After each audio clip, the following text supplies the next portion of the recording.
Queridos irmãos, a paz do Senhor Jesus. Amém. Deus em Cristo Jesus abençoe todos vocês. Abra sua Bíblia, livro dos Atos dos Apóstolos. Atos dos Apóstolos, capítulo de número 7. Atos, capítulo de número 7, versículo de número 54. Atos 7, versículo 54.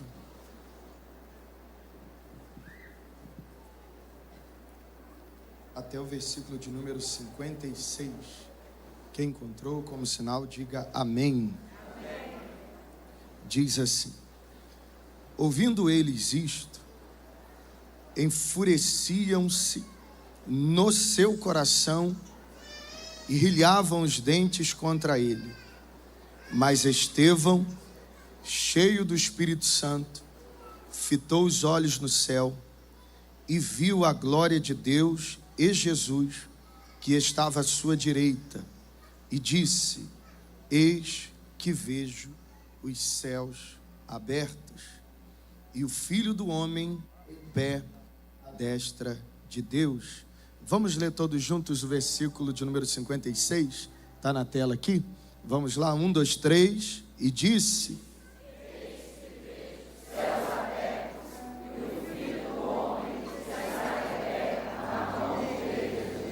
glória a Jesus. Queridos, me empreste alguns minutos da sua atenção.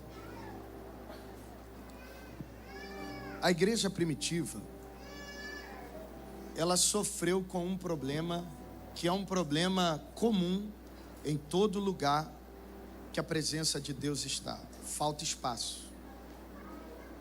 Pedro, depois da inauguração da igreja, Atos capítulo de número 2, ele prega um sermão, 3.000 almas aceitam a Jesus de uma vezada só, como a gente diz. Depois ele prega e mais 2.000 pessoas aceitam Jesus. Foram 5.000 pessoas aceitando Jesus num pequeno espaço de tempo. Depois que essas pessoas aceitaram a Jesus, criou-se um problema que eles não conseguiram resolver imediatamente. Algumas viúvas, elas não estavam participando da assistência em relação à alimentação que era dada a cada uma delas. Então algumas pessoas reclamaram com os apóstolos, porque essas viúvas estavam sem a alimentação que eles achavam que deveria ter. Nesse período que eles reclamam, capítulo de número 6, os apóstolos se reúnem e no versículo de número 2 eles afirmam assim: não é razoável que a gente deixe a pregação da palavra para servir a mesa dessas viúvas. E ele imediatamente levanta uma comissão de obreiros. Ele diz assim para a igreja: separem entre vocês homens que tenham boa reputação, que sejam cheios de fé e que sejam cheios do Espírito Santo. Dentre essas pessoas que foram levantadas, o intuito deles era o seguinte: eles irão servir a mesa dessas viúvas. Observe que no texto, no versículo de número 2, ele faz a seguinte afirmação: não é razoável que a gente abandone a palavra de Deus para servir as mesas. Quando ele faz essa afirmação, ele deixa muito claro que a palavra de Deus é a prioridade. E servir a mesa é uma necessidade. O que ele está dizendo para nós é o seguinte: olha, eu não posso trocar o que é prioritário por aquilo que é necessário. Cada coisa precisa ter o seu grau de importância. Porque essa verdade aplicada por ele, ela é muito atual. Não é possível que nenhum de nós troque o que é prioridade por aquilo que é necessidade. Uma das demandas que o adversário costuma utilizar com aqueles que servem a Deus é mandar muitas necessidades. Porque muitas necessidades tentam o coração daqueles que servem com louvor e graça, para que eles se apliquem ao que é necessário e esqueçam daquilo que é prioridade. Então os apóstolos falam assim: escolham entre vocês pessoas cheias de fé, de boa reputação e cheias do Espírito Santo. Dentre as pessoas que foram escolhidas, estava Estevão e outras 6 pessoas. Sendo que essas qualificações, um homem de fé, um homem cheio do Espírito Santo e um homem de boa reputação, o que você imagina assim? Ele vai estar andando muito perto dos apóstolos, para ele poder ser um pregador também, alguém que ora e milagres acontecem. Sendo que a primeira grande missão dada a esses homens não foi pregar. A primeira grande missão dada a esses homens foi servir. Servir aqui aparece como uma missão de alguém que é cheio de fé, cheio do Espírito Santo e alguém que tem boa reputação. Porque o que nós fazemos para Deus, se o serviço não estiver inserido, obrigado, Jesus abençoe. Estava até quente aqui. Se o que nós...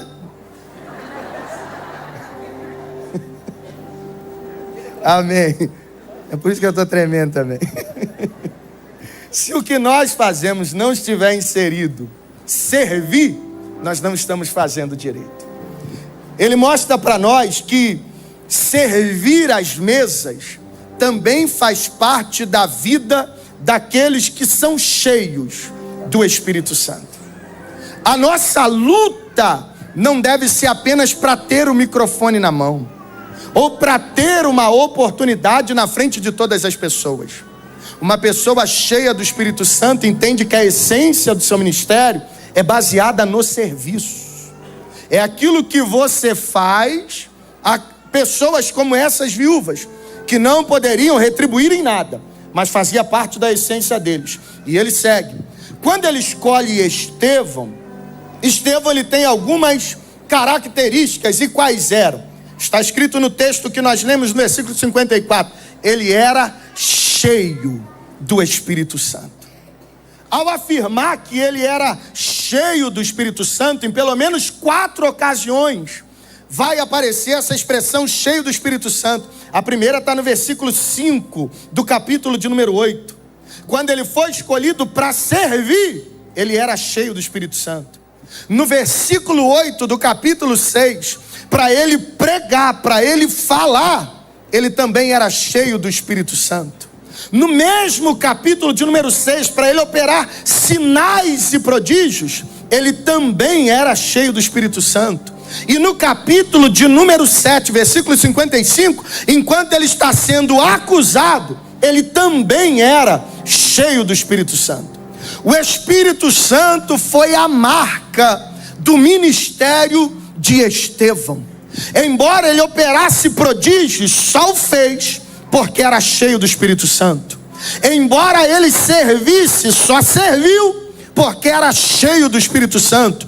Embora ele falasse com autoridade, só falou porque era cheio do Espírito Santo. Embora ele suportasse as acusações, só suportou porque era cheio do Espírito Santo. Todos nós precisamos buscar ser cheios do Espírito Santo. Não aceita viver um cristianismo vazio, viver uma religiosidade vazia, viver uma entrega vazia, viver uma espiritualidade vazia. Não faz sentido entrar na igreja, sentar no banco, ouvir alguém falar e sair vazio. Não faz sentido ouvir uma palavra, ouvir um louvor, voltar para casa vazio. A marca estampada na vida do crente deve ser cheio do Espírito Santo. Paulo diz aos Efésios capítulo 5 versículo 18: não vos embriagueis com vinho em que há contenda, mas enchei-vos do Espírito Santo. Não aceita uma vida vazia, uma fé vazia, espiritualidade vazia, uma entrega vazia. A marca dessa casa, desses irmãos, sempre foi e deve ser cheio do Espírito Santo de Deus. Ser cheio do Espírito Santo de Deus.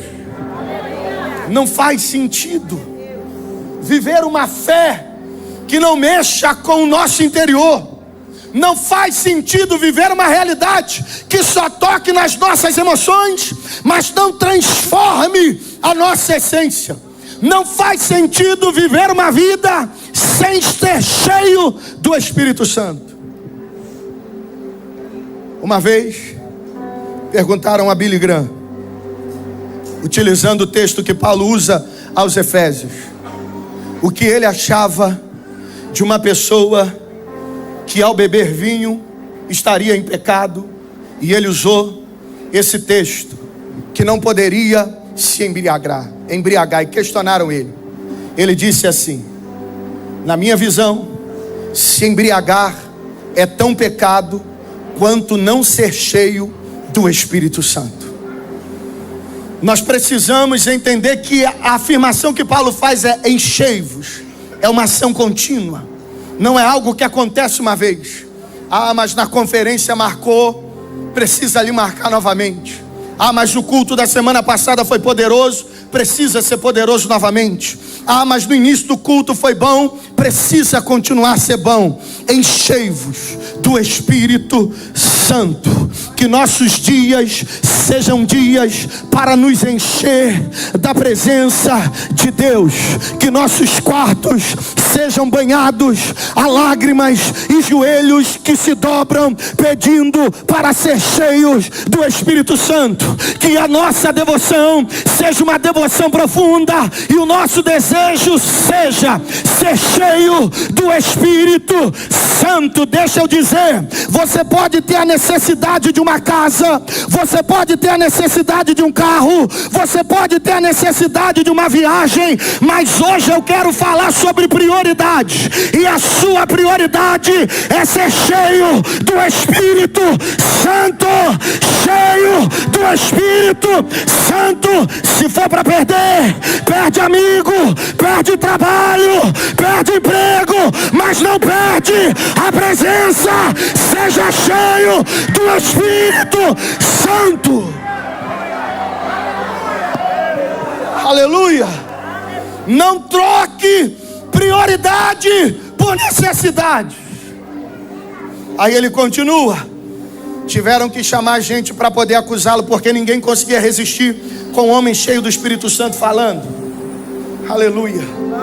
Chamaram alguém para poder destruí-lo, mentindo acerca dele. E no versículo de número 15 do capítulo 6 está dizendo assim: que o rosto de Estevão refletia como de anjo. O anjo aqui, a palavra ângelos, grego, quer dizer aquele que foi enviado ou mensageiro. Anjo aqui é uma característica celestial, é alguém que representa o céu. Por que o rosto dele refletiu como de anjo? Porque pagaram para mentir sobre aquele homem. Aí esses homens que foram sabotados para poder sabotar Estevão, eles estavam destruindo a reputação dele, como fizeram com a de Jesus. Se matá-lo, o céu deu um sinal. E qual é o sinal que o céu deu? Vocês podem tentar destruir quem Estevão é, mas o céu reconhece a verdade que esse homem carrega. Porque mesmo se a terra quiser paralisar você naquilo que Deus tem para a tua vida, o céu responde com aquilo que você carrega. O rosto dele refletiu como o rosto de anjo, porque era Deus dizendo para todos eles: vocês estão tentando matar, dizendo que ele está tentando destruir a lei de Moisés e o templo. Mas o que eu quero que vocês saibam é que aí tem alguém que carrega a essência do céu. Uma coisa eu preciso dizer para você: o céu começará a dar sinais que a sua vida já tem dono. O céu começará a dar sinais que a sua vida já tem um pertencimento. O céu começará a dar sinais que a sua vida já tem um DNA celestial. O rosto de Estevão refletiu como de anjo. Era Deus dizendo: cada cada um reflete a verdade que carrega. Enquanto os acusadores rangiam dentes, ranger dente é a expressão do inferno. É no inferno que é pranto e ranger de dente. Estevão estava refletindo o rosto como o rosto de anjo. Anjo é a expressão do céu, porque cada um apresenta a verdade que carrega. Ei, há uma essência na sua alma e ela reflete a verdade que você carrega, e o céu a evidenciará. Aleluia, aleluia. Quando ele reflete como anjo, a Bíblia diz a nós uma coisa interessante. As pessoas começaram a fechar os ouvidos e gritar mais alto para acusar Estevão. Aí a Bíblia diz que nesse momento, enquanto as pessoas estão gritando, ele fita os olhos no céu. Fitou. Ele fixa o olhar no céu. Estevão aqui dá uma aula para a gente.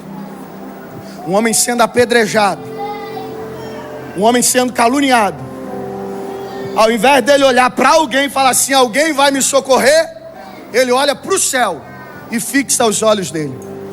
Porque os olhos dele é o reflexo da onde estava a sua esperança, da onde ele esperava que viesse o seu socorro. E aqui eu tenho um alerta urgente para nós. Precisamos fitar mais os nossos olhos no céu. Precisamos olhar mais para o céu.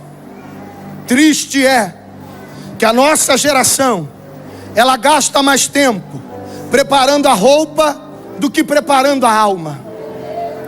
Triste é que nossas orações mais fervorosas são para Deus abrir porta de emprego e mudar o nosso carro, do que orar fervorosamente para que a nossa alma esteja preparada para ter um encontro com Cristo.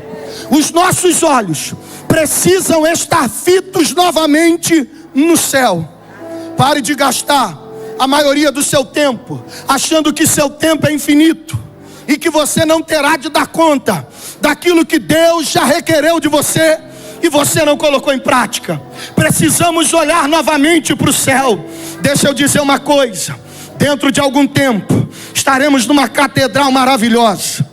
Dentro de algum tempo talvez a gente converse em ter que ampliar ainda mais, e vai ser maravilhoso. Mas eu vou dizer um negócio: a qualquer momento a trombeta soa. A qualquer momento a trombeta vai soar. E vai ficar para trás tijolo, vai ficar para trás carro, vai ficar para trás casa, mas aquele que nasceu de novo vai para as mansões celestiais, morará com ele no céu de glória. Fita mais os seus olhos no céu. A gente está agarrado demais nas coisas dessa terra. A gente está brigando demais pelas coisas dessa terra. E quando eu digo isso, eu não estou dizendo de coisas ilícitas, não. Eu estou dizendo de coisas lícitas. Mas você não pode trocar prioridade pelo que é necessário. Necessário, alguém vai ser levantado para te ajudar. Mas prioridade é você que tem que dar o seu jeito para fazer acontecer. Aleluia. Deus está falando para crente aqui.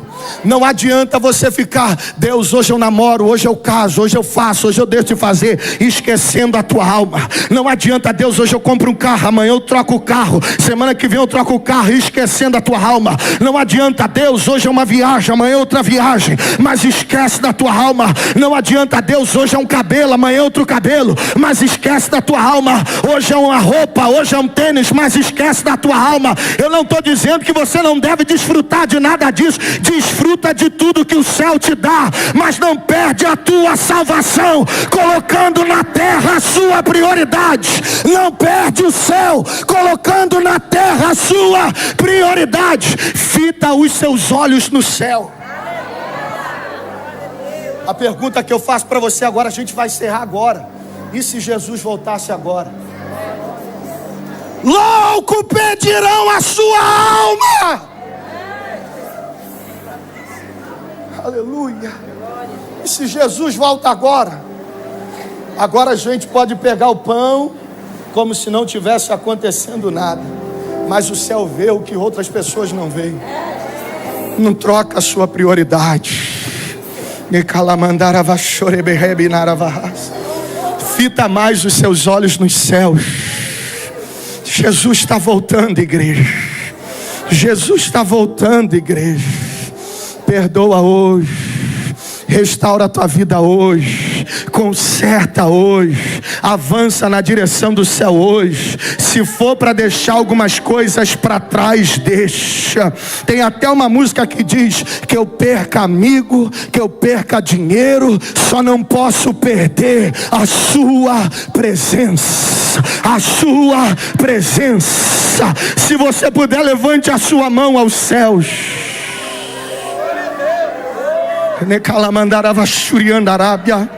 Fita mais os seus olhos no céu. Volta para casa e prepara mais a tua alma. Volta para casa e prepara mais o teu espírito. Volta para casa e prepara mais quem você é. Porque para o céu que você vai não cabe bagagem. Para o céu que você vai só entra lá nova criatura, lavada e remida pelo sangue do Cordeiro. Lavada e remida pelo sangue do Cordeiro. Aleluia. Ele fitou os olhos dos céus. Sabe por que você não entrega a sua vida a Jesus? É porque você ainda está com o olho na terra. Sabe por que você não abre mão das suas ganâncias? É porque você ainda está com o olho na terra. Sabe por que você não renuncia ao pecado? É porque você ainda está com o seu olho na terra. Mas sabe o que acontece quando Jesus chega na cena? Está dizendo o moço apedrejado, caluniado, o pessoal gritando na cabeça dele. Ele tinha que olhar para alguém que pudesse salvá-lo. Ele não podia olhar para o Império Romano, não podia olhar para o Sinédrio, não podia olhar para o grupo de sacerdotes, não podia olhar para os escribas. Mas ele diz: eu sei de um lugar que se eu olhar vem socorro. Salmo de número 121. Eu elevo os meus olhos para o monte, de onde virá o meu socorro? O meu socorro ele vem do Senhor. O único lugar que a nossa esperança se mantém aqui está. Aleluia. Aí a Bíblia diz para nós assim, quando ele olha para o céu, aí a Bíblia diz isso: eis que eu vejo o céu aberto. Aleluia. Essa é a mensagem que eu quero pregar. Eu encerro agora. O tema seria céus abertos. É tempo, levante a sua mão, de céus abertos sobre essa igreja. É tempo de céus abertos sobre a sua vida. Aleluia. No Novo Testamento algumas pessoas viram o céu se abrir. Paulo, capítulo 12 de Coríntios, ele foi levado ao terceiro céu e ele viu coisas inefáveis. Capítulo 4 de Apocalipse, João vê o céu abrindo e o Senhor diz: sobe aqui. Atos capítulo de número 10, o céu se abre e desce numa visão para Pedro. Algumas pessoas viram, mas Estevão também olhou para o céu e o céu estava aberto. Quando o céu se abre sobre a nossa cabeça, é alguns sinais. Primeiro, é Deus dizendo: o céu se abriu, já não há mais nada que te impeça de me ver, e não há nada que impeça você de me ver. O que ele está dizendo é um convite. Céu aberto é um convite para você entrar na minha presença. Isaías capítulo de número 6, no ano que morreu o rei Uzias, no trono, os serafins ao seu lado dizendo: santo, santo, santo é o Senhor dos exércitos. Toda a terra está cheia da sua glória. O céu está aberto sobre essa casa. É Jesus dizendo: sobe aqui, vem para a presença. Sobe aqui, vem para a presença. Sobe aqui e vem para a presença.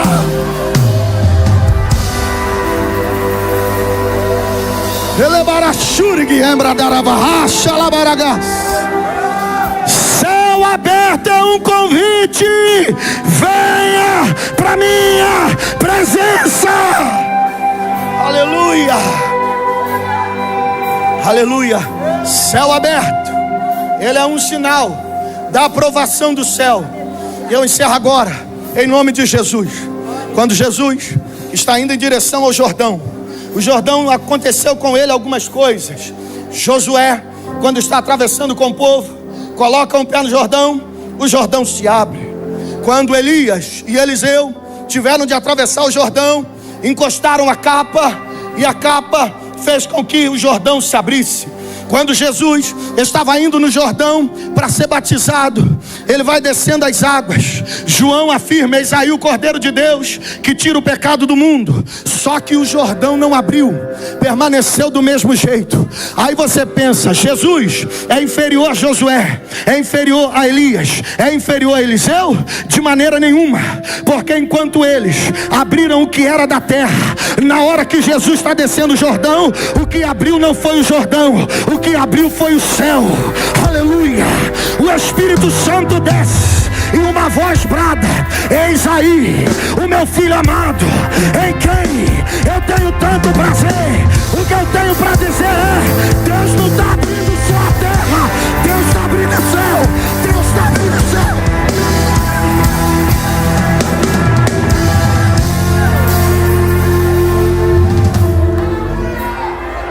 Aleluia. Alabarashuri, Alabarashandarábia. Aleluia, aleluia, aleluia. Fica de pé, em nome de Jesus. A palavra que eu tenho para nossa igreja hoje é a seguinte: as dimensões que Deus está abrindo para nossa igreja não são apenas dimensões humanas, dimensões terrenas, dimensões carnais. Deus não está abrindo apenas Jordão. As dimensões que Deus está abrindo para essa casa são dimensões celestiais. O céu está aberto, o céu está aberto, o céu está aberto. O que isso quer dizer? Virá de norte, do sul, do leste, do oeste, a provisão do céu sobre essa casa, sobre essa casa, sobre essa casa, porque o céu está aberto. Aleluia. Deus um dia disse para Abraão: olha para o céu,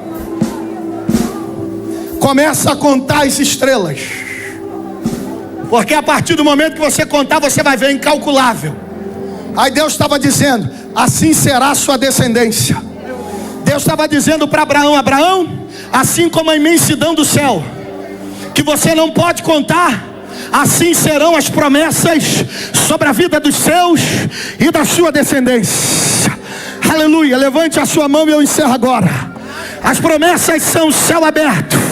Assim como as estrelas não podemos contar, assim será as promessas de Deus sobre essa casa, incalculável. Aleluia. Deu na calculadora, é Jordão. Não deu na calculadora, é céu. Tá no teu bolso, é Jordão. Tá no céu, é Deus. Tá na sua mão, é Jordão. Não tá na tua mão, é céu. A gente explica, é Jordão. A gente não explica, é céu, é céu, é céu, é céu, é céu, é céu.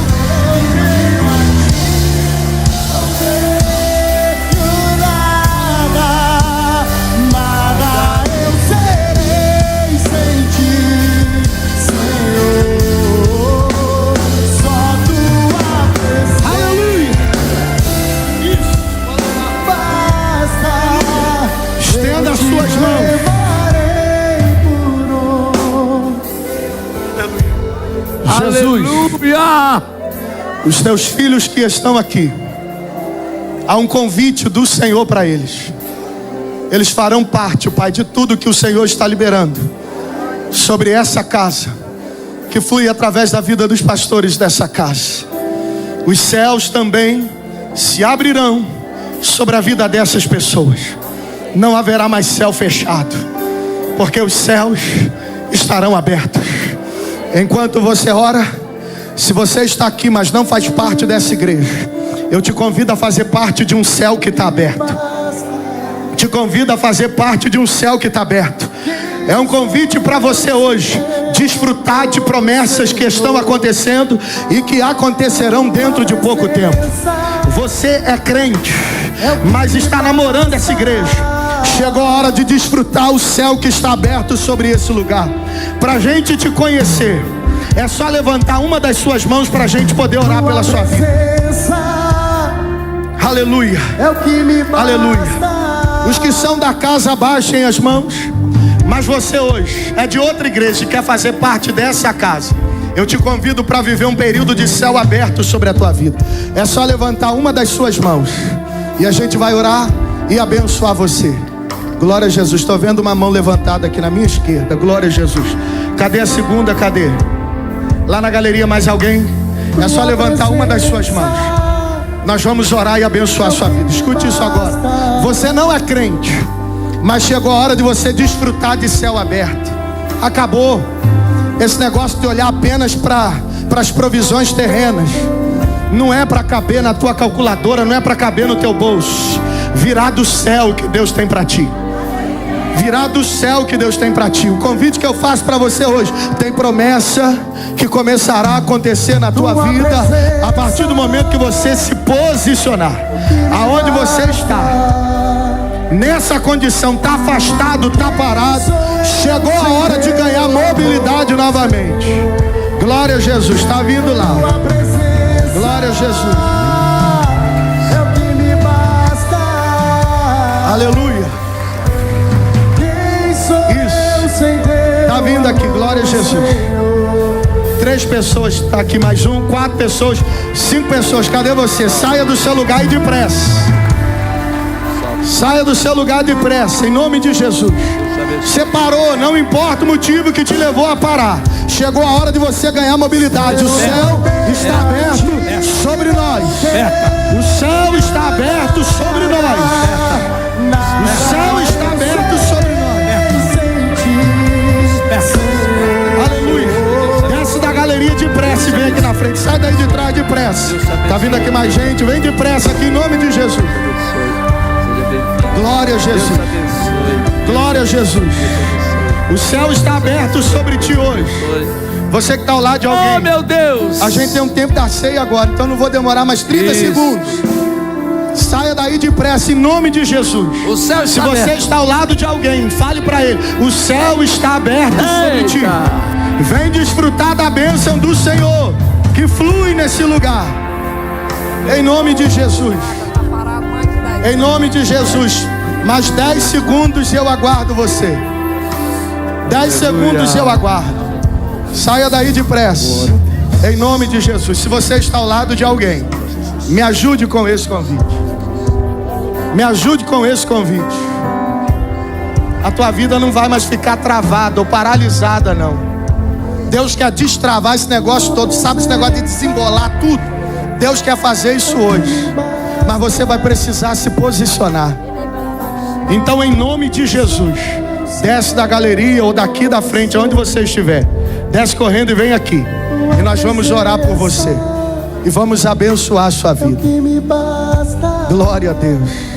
Glória a Deus. Estendam as mãos para cá. Estendam as mãos. Pastor, pastor. Pastor. Pode vir. Glória a Jesus. Vamos orar por esses irmãos. Você pode glorificar o nome de Jesus. Deus abençoe.